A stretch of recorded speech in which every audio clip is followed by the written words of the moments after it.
Neste momento, tem a palavra a presidente da Associação dos Magistrados do Estado de Rondônia, Elma Mendonça Tourinho. Bom dia a todos. Na pessoa do conselheiro secretário-geral, me perdoe, Walter Schwenkener, cumprimento os demais.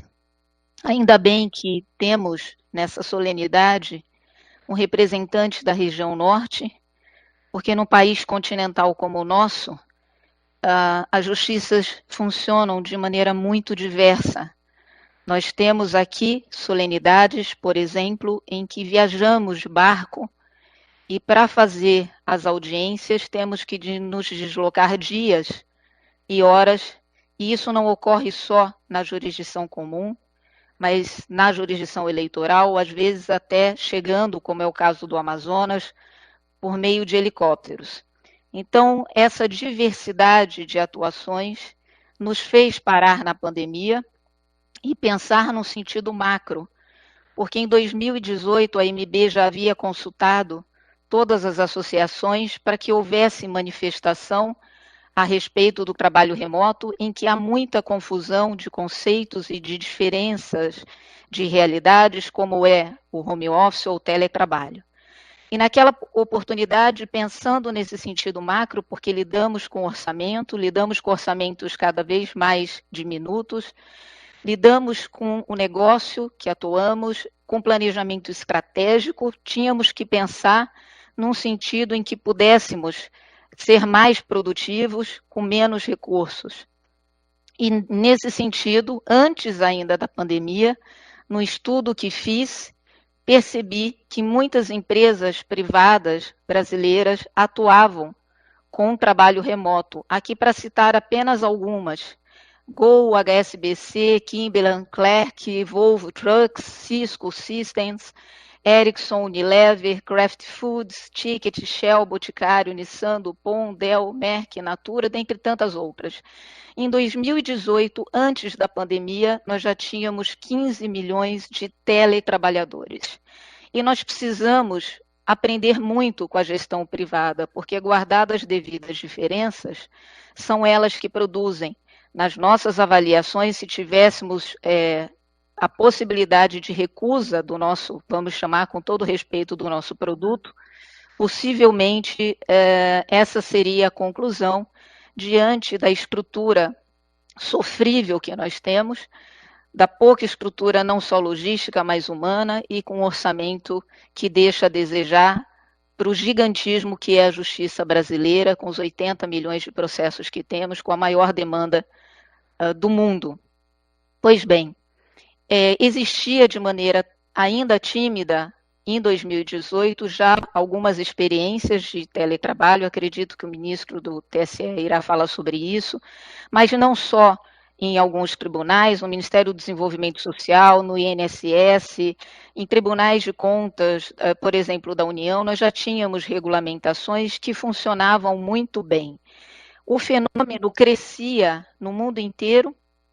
nos Estados Unidos, na Europa, em 2018, na Europa era algo em torno de 20%, e nos Estados Unidos já caminhávamos para algo em torno de 40%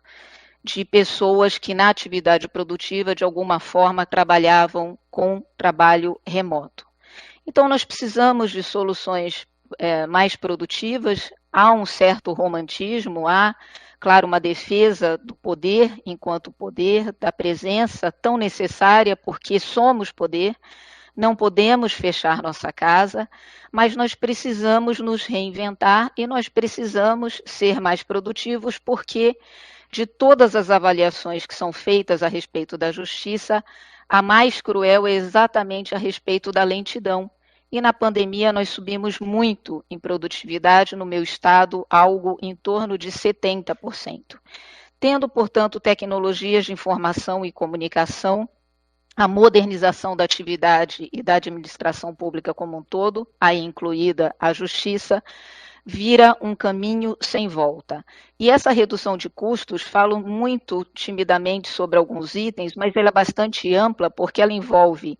imobiliários, móveis, energia, água, esgoto, limpeza, vigilância, papel, equipamentos, com impacto positivo ao meio ambiente, não podemos esquecer disso.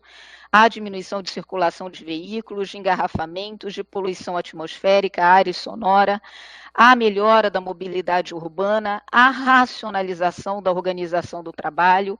há principalmente retenção de talentos em razão da oferta de flexibilidade de horário, há economia de tempo no deslocamento e dinheiro, vestuário, combustível para quem utiliza veículo próprio, refeições e outros, há uma melhor qualidade de vida,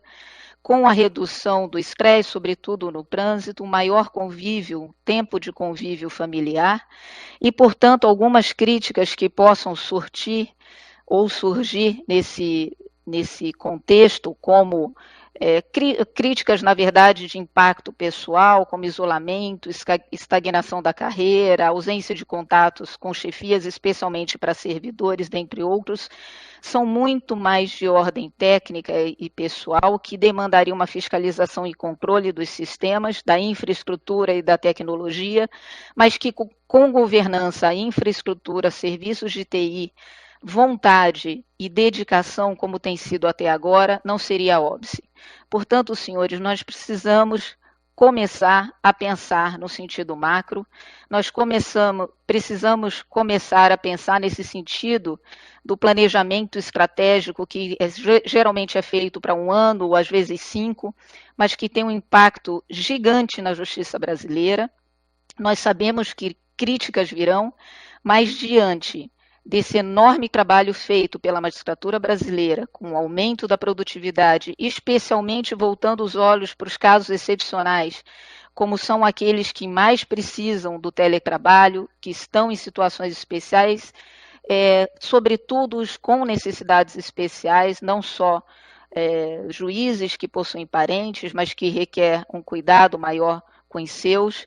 Eu acredito firmemente que o teletrabalho, ou no sentido mais amplo, o trabalho remoto, seria um caminho sem volta. A regulamentação é bem-vinda, critérios objetivos são bem-vindos, necessidade de moradia, ao menos no Estado, é muito bem-vindo, porque nós não podemos ter evasão de divisas, nós não podemos ter um Estado que paga salário e, por exemplo, a pessoa gera recursos para outros, especialmente com uma demanda migratória que pode ser enorme.